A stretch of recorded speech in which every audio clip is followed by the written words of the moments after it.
না হলেও আমি একটি জিনিস আপনাদেরকে স্মরণ করিয়ে দিতে চাই। আজকের দিনে আমাদের ছেলেরা, আমাদের ছেলেদের শিক্ষকেরা, যাদের উপর শিক্ষা নির্ভর করে, দেশ নির্ভর করে, প্রজন্ম নির্ভর করে, ভবিষ্যৎ নির্ভর করে, রাষ্ট্র শাসন যাদের উপর নির্ভর করে, তারা রাজপথে জবাই করছে, স্লোগান দিচ্ছে, মুখোশ খেয়ে দিয়ে বৃষ্টির ভিতরে না খেয়ে তারা রাজপথে আছে। কোথার বিষয় অনেকগুলো বক্তারা, আমাদের একটু দুর্ভাগ্যের বিষয় যে আমরা সময় কেউ দিতে পারি না, আমরা বক্তব্য দিয়ে আরেকটা ব্যস্ততার জন্য আমাদের চলেও যেতে হয়, এমনটা আমাদের হচ্ছে। এটার জন্য আমি সবসময় আমাদের সবাই বা অন্যান্য সবাই আমি বলি যে আমাদের রুদ্ধতার পক্ষে একদিনের জন্য খাদ্য এবং পানীয় নিয়ে সকালবেলায় 10টায় শুরু করি, রাত্রে 10টা পর্যন্ত আমরা কন্টিনিউ করি। কারণ আমার যুক্তির পরে অন্য নেতাদের যুক্তি থাকবে, প্রত্যেকের এক একটা বিষয়ের উপর এক একটা ধারণা বেশি, জ্ঞান বেশি, অনেক বড় বিষয়টার উপর অনেক বেশি স্টাডি করে, কেউ কম স্টাডি করে, কারো অভিজ্ঞতার তরুণ, কারো অভিজ্ঞতা প্রবীণ, সব মিলিয়ে এক বক্তব্যের পরে আরো দুবার বক্তব্যের জন্য প্রত্যেক বক্তার সুযোগ থাকলে আমার ব্যক্তিগত একটা মতের কথা বলছি, এই জন্য সকাল 10টা থেকে রাত 10টা পর্যন্ত সব বক্তাদেরকে উপস্থিত থাকলে তারা শুনতে পারে।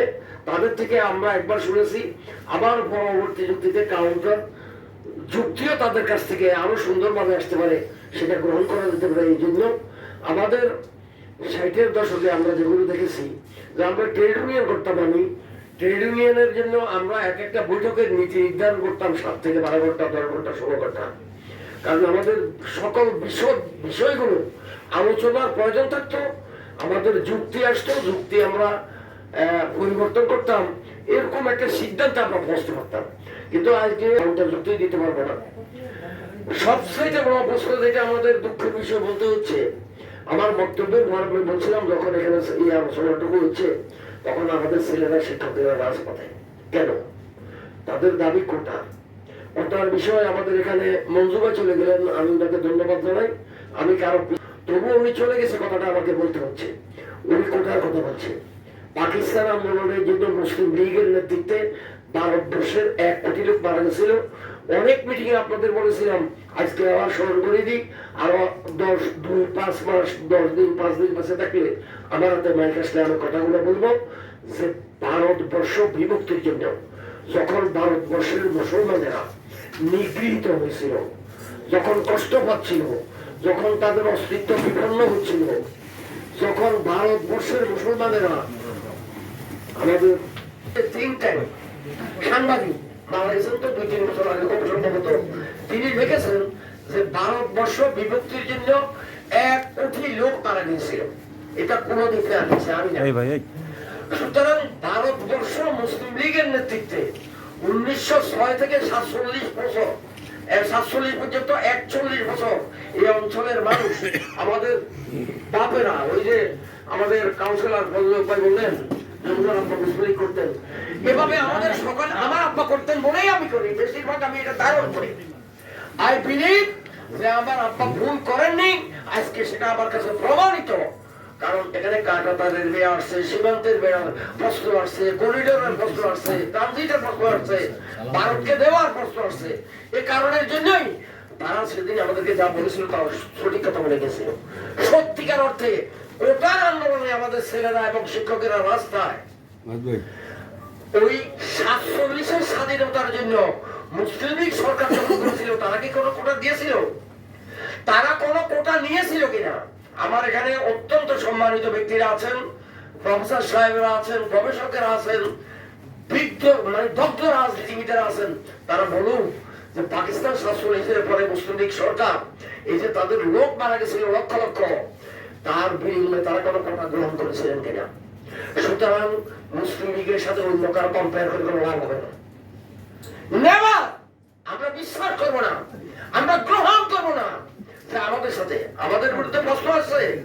আমরা বঞ্চিত করেছি, আমরা বঞ্চিত করি নাই, আমরা বঞ্চিত করি নাই। শূন্য মাটির উপর মুসলিম লীগ রাষ্ট্র কায়েম করেছে।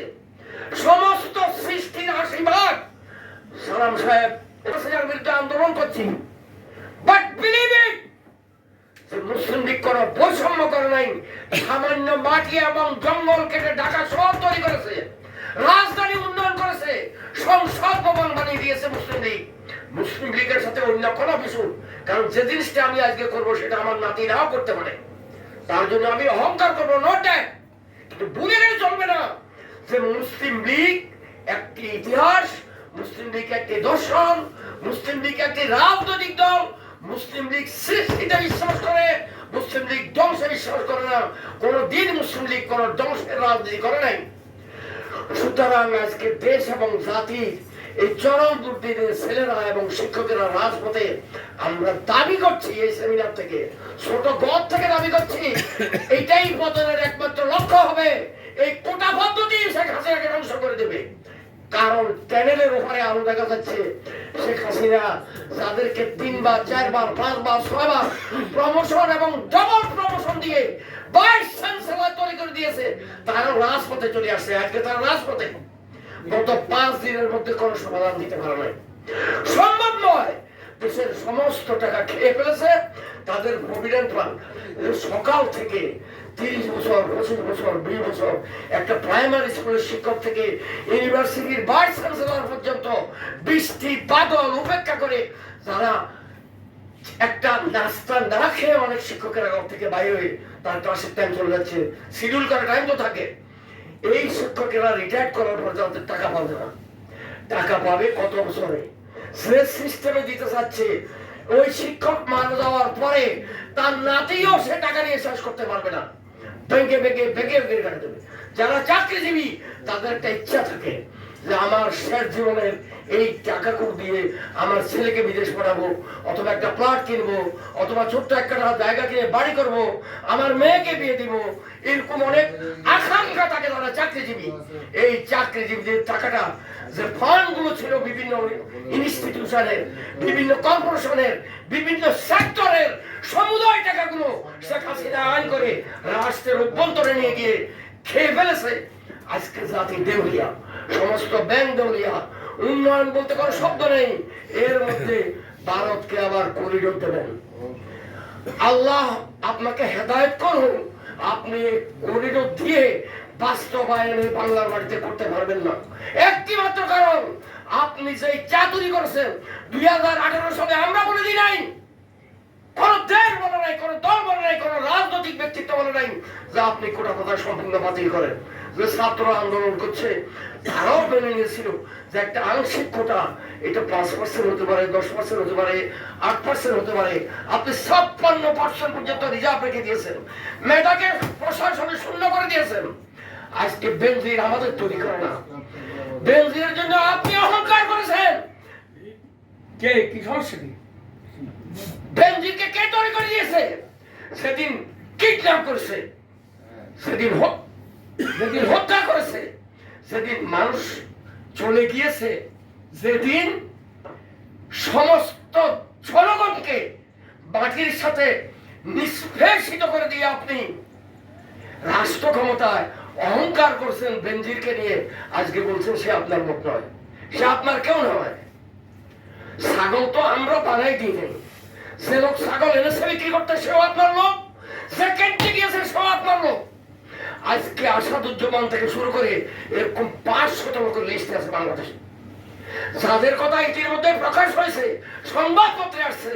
তাদের মতো 500 লোক আছে টপ টু বটম রাজনৈতিক নেতাদের কথা যদি আপনি বলেন, আনোয়ারকে তো আমরা হত্যা করতে বলিনি, আমাদের অভিযোগ ছিল না, আমরা চিনতাম না।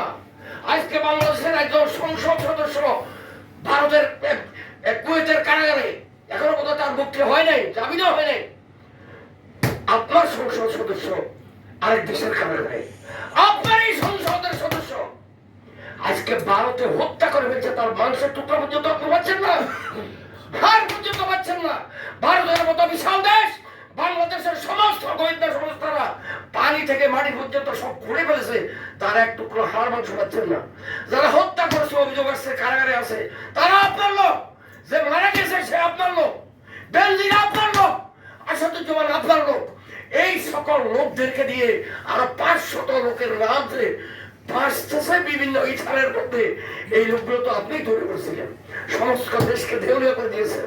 18 কোটি লোকের খাদ্য নাই, এরপরে আপনি ভারতকে করিডোর দেবেন? সাহস কত আপনার, সাহস কত আপনার, কত সাহস আপনার!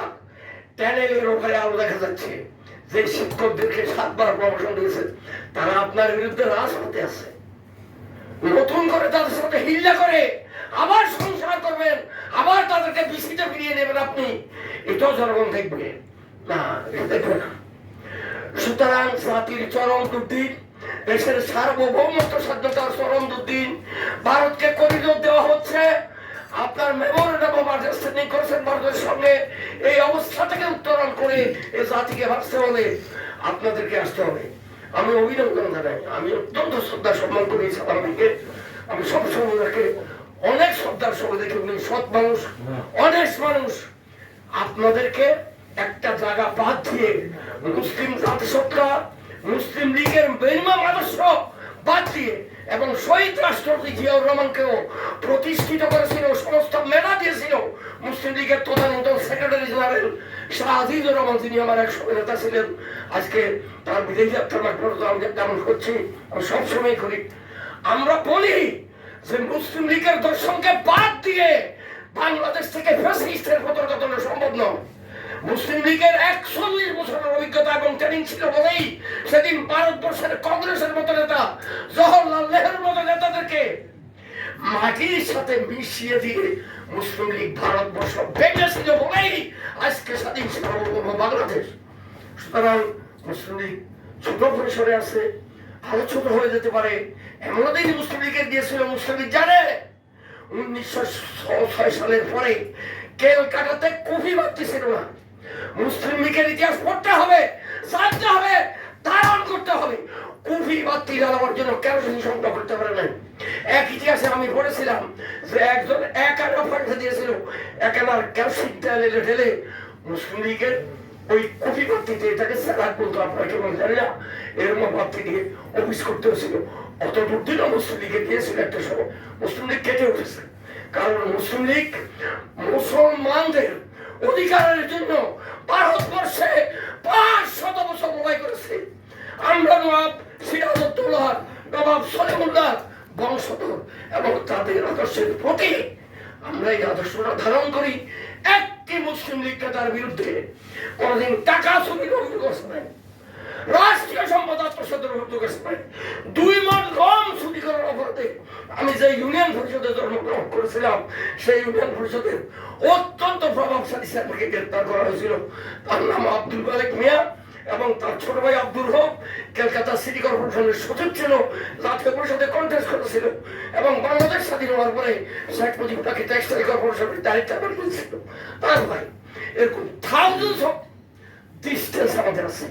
এই হাসিস আসলেন পতন করতে হলে করিডোর দেওয়ার চুক্তি করা, এখন মেমোরেন্ডাম অফ আন্ডারস্ট্যান্ডিং আছে। এটা চূড়ান্ত চুক্তির আগে সকলকে নিয়ে পরিষ্কার করে রাজপথে আসতে হবে যে আমরা দেশের সকল রাজনৈতিক দল আমাদের বুকের তাজা রক্ত টেনে দেবো, আমরা ভারতকে করিডোর দেবো না এবং এই ফ্যাসিস্ট হাসিনার মতো করতে হবে। এই কথা বলে